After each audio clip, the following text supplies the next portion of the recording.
Urukiko rwa Kibagabaga ubu aka kanya tuvugana ruri mu rubanza rwa Uwase Miss Muyango ndetse na Kimenyi Yves wo kuboreba uburyo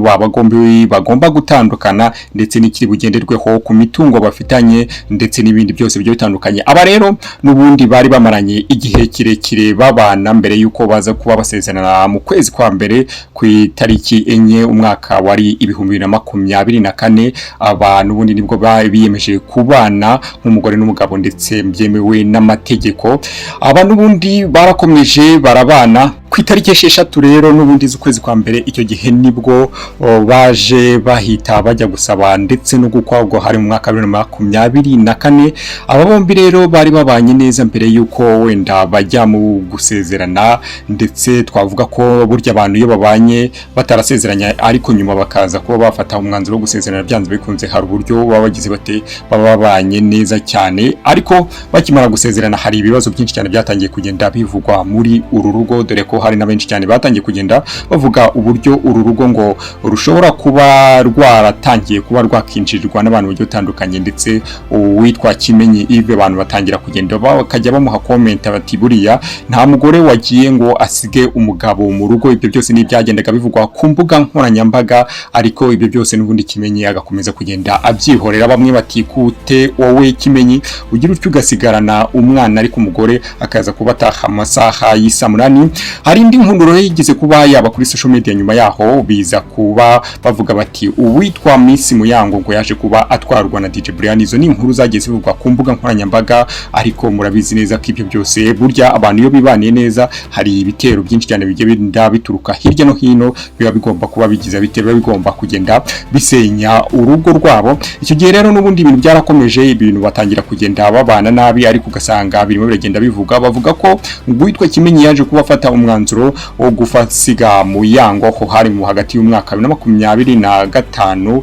bishyira 2020 hagati aho ngaho 2025 na 2024, kubera ko nibwo ibibazo byinshi cyane byatangiye kugenda bivuka muri iyi famille. Batanya kuvuga ko witwa Kimenyi ngo yafashe umwanzuro ngo akagurisha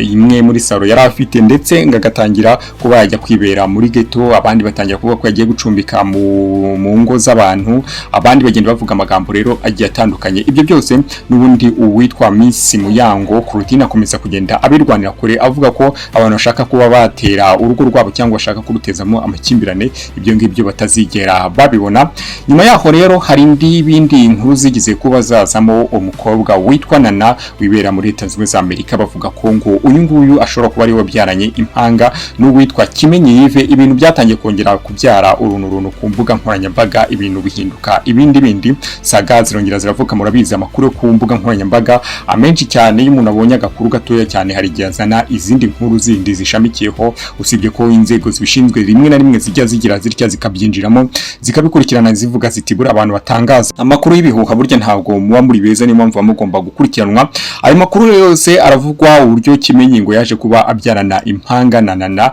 ndetse uwitwa Nana akomeza kugenda anabivuga niba kwari ugushaka izina niba byari byo koko. Ibyo byose ni amakuru yagiye avugwa. Noneho uwitwa Kimenyi Yves noneho byaje kuba bihuhukira ku murari ubwo yafataga umwanzuro akigira muri Leta Zunze za Amerika. Aragenda bayo benshi cyane batangiye kugenda babihuza n'uyu mukobwa witwa Nana, bavuga ko ngo ari we ushobora kuba bana na Kimenyi Yves, dore ko abenshi cyane nyine wabonaga ku mbuga nkoranyambaga bagenda bamwandikira bamubwira bati niwe watwaye Kimenyi Yves. Rimwe na rimwe ugasanga niba rimwe byo gutwika ku mbuga nkoranyambaga nyine namwe murabizi.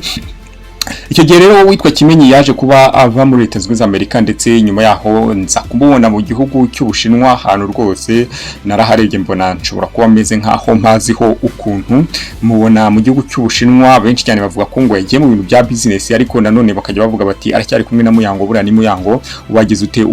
tumye avuga ati reka dukomeze tugire twiteze imbere. Icyo gihe rero n'ubundi byarakomeje, uwitwa Kimenyi Yves aza kuba yongera agaruka hano mu gihugu cy'u Rwanda, aza kuba yagaragara mu burengerazuba bw'u Rwanda, aho yarari ahantu rwose ubona ni kwifamu, ahantu hari ubuhinzi, ahantu hakorerwa ikintu kijyanye n'ubworozi ndetse n'ubuhinzi. Wabonaga ko ari ahantu nyine hameze neza cyane. Icyo gihe rero uwitwa Kimenyi n'ubundi yarongeye agaragara mu kandi gace ko mu ntara y'Uburasirazuba, abantu benshi cyane batangira kugenda babyibaza bavuga bati uwitwa Kimenyi noneho inyuma yo kureka umupira kuko murabizi neza ko buriya uwitwa Kimenyi Yves yaravunitse abana na Muyango muri izo mvune zose gutyo urumva akazi ko gukina umupira ntago kageze kagira gate ntago kigize gakomeza abantu benshi cyane bati buriya se Muyango ntiyaba yarabonye ko Kimenyi Yves nta mari ikimurimo wenda tekinjiza amafaranga bikaba byabyara intandaro yo kuba bombi bahita bagira batya bagahita bafata umwanzuro cyangwa Muyango agahita afata umwanzuro wo kwanga Kimenyi kubera ko nta mafaranga kinjiza ariko ibyo ngibyo ntago ariko bimeze kubera ko nubundi icyo yari yaramukunde murabizi ko hari case yigize kuba yavugwa mbere yuko aba bombi kutangira gukundana bavuga ko Kimenyi ngo byagenze ukunga agashyira video hanze murabizi nyine ayo makuru yose uburyo yagiye agenda ariko ibyo byose kugira ngo ubone uburyo urukundo rwa ruhari Muyango yakundaga uyu Kimenyi nuko yakomeje kuvuga ati reka nkomeze mbane n'ubundi reka mpitemo kubana na Kimenyi icyo gihe bana badakoze ubukwe nkuko nabikubwiye nyine nubundi bagiye mu murenge mu kwezi kwa mbere ku itariki ya mbere ku itariki ya kane imini kuko gusaba no gukwa byabaye ku itariki 6 nubundi mu kwezi kwa mbere mu mwaka wa 2024 nubundi na kane icyo gihe rero ibyo byose nubundi yari yarabyirengagije avuga ati ngombe mpane nawe ijyaho nta kibazo na kimwe cyari kirimo kubera ko icyo gihe banakora n'ubukwe bajya mu murenge witwa Kimenyi Yves yaravunitse ntabwo yakoraga urumva ko byanze bikunze ntago harimo icyo kintu kigize none ngubu rero nyuma y'iminsi myinshi cyane witwa Kimenyi atagaragara cyangwa yanagaragara ukamubona ari yitwara imodoka arimo aragenda yiririmbira ubundi akongera ukamubona ari kumwe na nura mwana wabo witwa Miguel ibyo byose rero abantu benshi cyane bakomeze kugenda bahuza ese witwa Muyango yaba kiri kumwe na Kimenyi ese byaba bimeze bite ese byagenze bite ibyo byose nyine ugasanga na makuru abantu bari bakigira bate bari bakigenda bibazaho bavuga bati ese bimeze bite ariko ubu ngubu nakubwira nti makuru burya aragenda akazenguruka ariko burya finally biba bigomba kugira bite bikageraho bikajyaho akadomo burya inkuru ikemezwa cyangwa igafatwa uko nguko ubu rero uyu munsi ku itariki 14 z'ukwezi kwa munani umwaka wa 2026 ubwo ni kuwa gatanu umunsi wa gatanu nyine munsi wa gatanu Friday ubwo ngubwo nibwo urubanza rwabo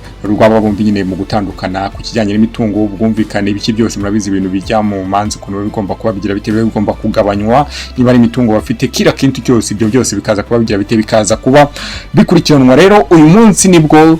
navuga ko nanjye wenda navuga nti aba bantu koko burya inkuru yo gutandukana kwabo yarabaye ariko iba mwibanga ariko byamaze kuba bijya mu mategeko urumva divorce igiye kuba ya divorce burya amategeko niyo ahuza abantu ndetse niyo ni nayo agomba kugira atagomba kubatandukanya ariko abantu benshi cyane barakibaza bati ese gute abantu benshi cyane usanga batandukana mu mategeko ariko nibasubire mu rusengero ngo bajye gutandukana ako kantu sinzi impamvu katarashyirwaho ariko ubwo simbizi niba abantu bashobora guha amategeko imbaraga kurenza wenda insengero ntago mbizi wenda impamvu yego urumva rero niko bimeze bamaze kuba batandukana mu mategeko cyangwa urubanza rwabo rurimo ruravugwaho urubanza rwabo ubu ngubu rurakigwaho uburyo ibyo byose mubabizi process zose zijyanye no gutandukana kw'abashakanye ndetse binyuze mu mategeko nibyo ngibyo rero amakuru ariho none ahangaha niko nakubwira amakuru yo arahari 100% amakuru yo y'urubanza ariko urubanza rwaje kuba rushyirwa mu muhezo urumva ko ntago wamenya ngo ibiri buze kuba biberamo n'iki ibyo byose ni byaba bombi rero umwanzuro ariko ubwo urukiko ugomba gufatwa bya wabera mu muhezo cyangwa ukabera ku karubanda buryo umwanzuro urukiko ugomba kugira utugomba gufatwa aba bombi ni bagomba gutandukana bakaburyo n'imitungo igomba kugabanwa ibyo byose rero bikagira bite bigashyirwa mu bikorwa niba ubwo Kimenyi ari bugira cyagahita yisangira uwo mugore bivuga ko ngo bari barabyaranye impanga alano ntago mbizi ariko gusa nyine makuru ahari nayo urubanza rwabo rwashyizwe mu muhezo ubu rero barimo barumvikana ku kijyanye na gatanya nahita naramvuga nti reka nsoreza aho ngaho ngiye ubu gutegura ikiganiro ntakikugezaho ndi turu ibiganiro byacu nakagaruka mukomeze kugenda mudushyikira mukora bya bintu by'ingenzi no kujya aho munsi mukareba aho hantu handitse subscribe ukayikandaho wamara kuyikandaho undi ukajya hirya gake cyane ukandika igitekerezo cyawe nyuma yo kumva ikiganiro ndetse ugakanda no kuri like kugira ngo tujye tugera tujye tubana amasaha yose murakoze cyane.